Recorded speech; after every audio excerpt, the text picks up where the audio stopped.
Bonjour, je suis le professeur Valérie Biran, je suis chef de service de la réanimation et pédiatrie néonatale à l'hôpital Robert Debré. Je remercie les organisateurs de m'avoir proposé de présenter cette présentation qui a pour objectif de résumer les données existantes à ce jour concernant les conséquences néonatales de l'infection à SARS-CoV. Donc, chez le fœtus et chez le nouveau-né, les connaissances à l'heure actuelle sont très limitées car le nombre de publications, de cas publiés est faible. Ce que l'on sait actuellement, c'est que le risque de fœtopathie liée au SARS-CoV-2 est extrêmement faible. Le risque de transmission verticale de la mère à l'enfant est extrêmement faible. Donc, il y a eu une publication récemment de l'équipe d'Alexandra Benaki avec Alexandre Vivanti qui ont décrit, donc on le verra par la suite, cette possibilité de transmission verticale de la mère à l'enfant. Et le cas le plus fréquent, donc finalement, est la contamination des nouveau-nés, qui est le plus souvent néonatale par les gouttelettes, mais également au contact avec la mère et lors donc, de l'allaitement maternel. Alors là, donc l'infection, le risque de transmission verticale finalement du Covid, on peut donc s'intéresser à cette publication, à cette revue qui a été publiée là plus récemment actuellement par Walker, qui va reprendre en fait deux bases de données sur les publications qui sont parues entre septembre 2019 et juin 2020. Ce sont souvent des cas rapportés ou des séries de cas qui en fait s'intéressent au devenir des grossesses de mères Covid-19 qui sont confirmées chez la femme enceinte. Et donc, dans cette revue, donc, il y a 49 études qui ont été colligées, soit 666 nouveau-nés. En fait, une transmission verticale de la mère à l'enfant était considérée en cas de détection du génome du SARS-CoV-2 par RT-PCR sur le sang du cordon, le sang dans les 12 premières heures de vie ou le liquide amniotique avant la rupture des membranes. Et donc, dans ces 666 nouveau-nés de mères ayant une infection par le SARS-CoV, confirmée ou probable, en fait, une infection a été documentée selon ces critères chez 28 nouveau-nés, soit 4% de la population de ces nouveau-nés. En fait, on voit que finalement, le taux de positivité était identique, que l'accouchement ait finalement lieu par voie basse, puisqu'il y a 8 nouveau-nés sur 292, donc 2,7% de nouveau-nés atteints, ou par césarienne, 20 nouveau-nés sur 374. Parmi ces 28 nouveau-nés, il y a eu 8 nouveau-nés qui étaient symptomatiques, mais dans 4 cas, ces symptômes étaient liés à leur prématurité. Et finalement, il est également difficile dans cette revue de voir si la contamination a été anténatale, pernatale ou postnatale, car les prélèvements n'ont pas été faits toujours correctement dans de nombreux cas. Soit c'était des prélèvements tardifs, par PCR avec des PCR oropharyngés. Donc, cette infection, finalement, pourrait être aussi acquise lors du passage dans la filière génitale via les sécrétions maternelles, mais ce mécanisme est finalement rare pour les virus. Il est plus probable que dans la population étudiée dans cette récente revue de cas, la contamination ait plutôt été postnatale par les gouttelettes ou l'air, ou par le lait maternel, comme on le verra après, puisque la présence du virus est également possible dans le lait maternel. Donc, finalement, l'infection néonatale à SARS-CoV-2, le plus souvent, c'est une infection de transmission horizontale, c'est-à-dire par les gouttelettes, par l'air ou par le lait maternel. Et on voit également dans une autre revue de cas de nouveau-nés qui ont été infectés par le SARS-CoV-2, qui a été publiée par de Bernardo, qui a repris donc 25 cas de nouveau-nés. On voit que généralement, le début des signes cliniques se produit en moyenne à 8,5 jours de vie, avec des nouveau-nés qui vont avoir des signes cliniques non spécifiques, à type de fièvre dans 28% des cas, des signes digestifs avec des vomissements, également de la diarrhée. On peut également retrouver chez ces nouveau-nés des difficultés respiratoires Également des signes neurologiques avec des nouveau-nés qui peuvent être hypotoniques, ou autrement, on peut également avoir des accès d'hypertonie chez les nouveau-nés. Et dans cette revue, donc, on voit qu'il y a 32% de nouveau-nés qui ont nécessité un transfert en néonatologie, dont 20% qui ont nécessité d'avoir une ventilation, une intubation-ventilation. Parmi les principales complications qui sont notées donc, en période néonatale, dans cette série de cas, donc il y a 12% des enfants qui présentent des pneumonies, 8% des détresses respiratoires transitoires, 4% des pneumothorax et également quelques cas de sepsis. Aucun cas de décès n'est noté dans cette revue de cas. Donc, on voit que finalement, les signes néonataux chez ces enfants donc, qui ont été contaminés par le SARS-CoV-2 sont des signes qui sont bénins. Donc, c'est vrai que les nouveau-nés semblent être jusqu'à présent plus résistants au SARS-CoV-2 que les adultes. Le mécanisme actuellement n'est pas compris. Il a été suggéré que finalement, ces nouveau-nés ont moins de récepteurs de l'enzyme de conversion de l'angiotensine 2 mature que les adultes, qui est le récepteur par lequel le virus pénètre par la cellule. Donc actuellement, cette symptomatologie n'est pas sévère chez le nouveau-né. Alors, quels sont les dépistages qui sont réalisés, qui ont été réalisés et qui sont encore réalisés chez le nouveau-né? En France, en fait, actuellement, tout nouveau-né de mère Covid est considéré comme porteur du virus et il n'y a pas de dépistage systématique. Donc, il y a plusieurs rues. Actuellement, il y a donc une étude qui est en cours, qui est l'étude de Covipreg, dans laquelle donc, des prélèvements sont réalisés, à la fois chez la mère, mais également chez le nouveau-né, à la fois donc, des sérologies IgM, IgG anti-SARS-CoV-2 au niveau du cordon ombilical et également au niveau du AJ3. Également des prélèvements nasopharyngés qui sont réalisés donc, à la naissance, qui sont répétés à J2, J3 et également d'autres prélèvements à la recherche du Covid au niveau des urines, des selles et du lait maternel, mais ceci est dans le cadre d'une étude. En pratique courante, donc, il n'y a pas de dépistage systématique. On voit donc dans les publications, notamment de Bernardo, dans le cas des 25 nouveau-nés qui étaient infectés par le SARS-CoV-2, qui avaient eu donc des prélèvements nasopharyngés qui étaient le plus souvent réalisés donc, en moyenne au bout de 3 jours. Les autres prélèvements qui avaient été également réalisés, ce sont des prélèvements de salive, mais également des prélèvements de sel et d'urine. Et les sérologies sont notées peu contributives dans ce rapport de cas.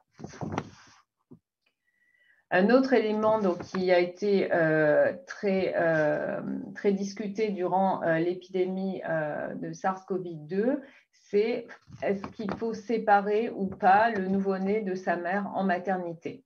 Donc, quelles sont finalement les recommandations? Alors, il y a eu des recommandations chinoises et américaines où il était donc notifié de séparer la mère de l'enfant de façon temporaire par mesure de précaution. Mais les recommandations françaises qui rejoignent l'ensemble des recommandations internationales, canadiennes, Royaume-Uni, OMS, ont préconisé de ne pas séparer la mère et l'enfant donc, en maternité.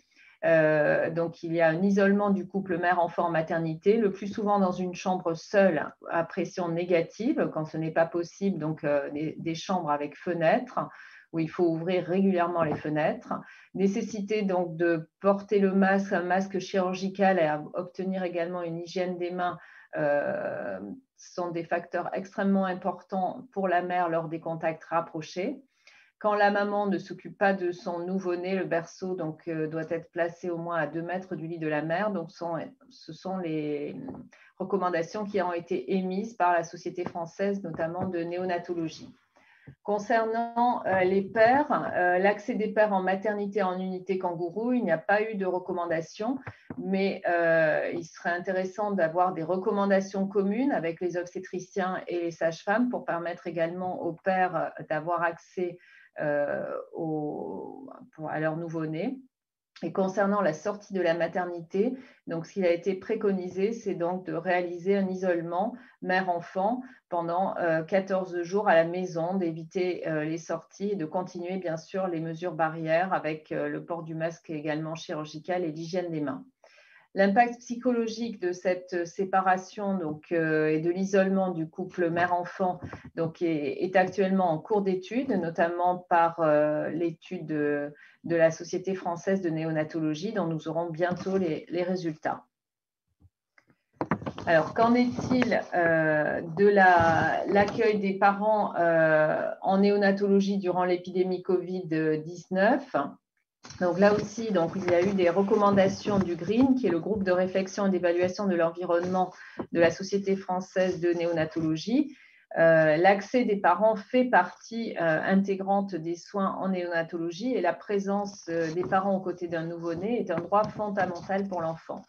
Donc, en cas de mère qui était Covid-19 positive, il a été recommandé d'isoler les nouveau-nés en chambre individuelle ou, quand ce n'était pas possible, en chambre collective, avec des cas identiques qui étaient de mères Covid-19, et bien sûr d'appliquer les mesures d'hygiène adéquates pour les professionnels de santé et du matériel spécifique.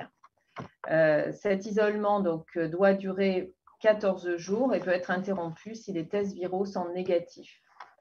Au cours de cette période d'épidémie Covid-19, des visites sécurisées de la mère et également du père ont été organisées dans plusieurs unités de néonatologie, de façon à ce qu'une mère puisse venir voir son nouveau-né si son état clinique le permettait, avec bien sûr port d'un masque chirurgical, respect de l'hygiène des mains sur un temps limité, avec un accueil personnalisé par les équipes de néonatologie qui se sont organisées, notamment avec les externes qui pouvaient également aider à ces accueils personnalisés.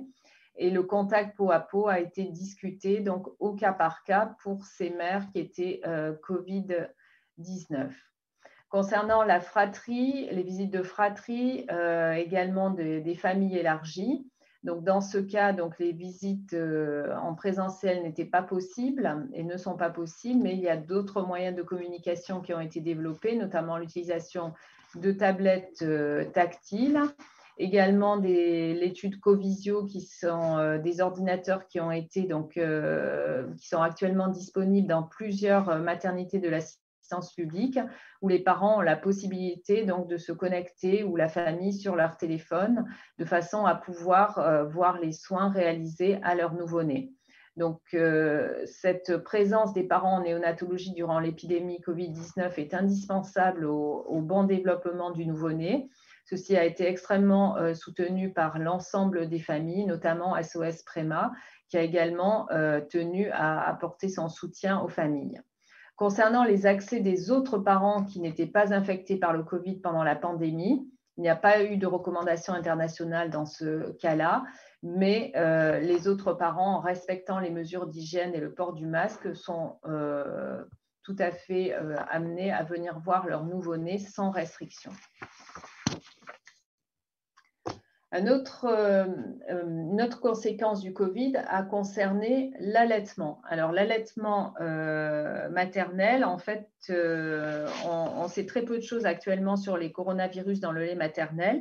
Et si l'allaitement est un mode, et l'allaitement maternel est un mode possible de transmission verticale, mais les données sont actuellement limitées.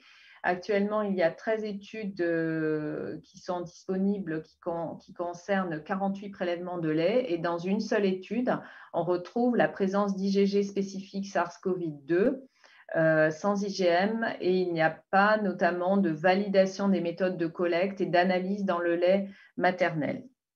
Donc, ceci est très ennuyeux pour analyser ce cas.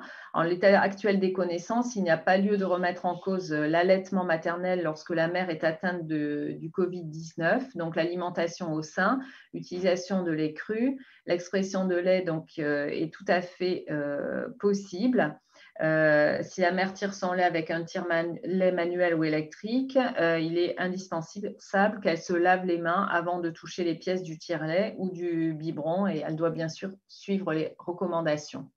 Concernant le lactarium, la pasteurisation durant la période de Covid n'est pas recommandée pour limiter le risque de contamination croisée, ainsi que le don de lait anonyme n'est pas possible chez les mères Covid.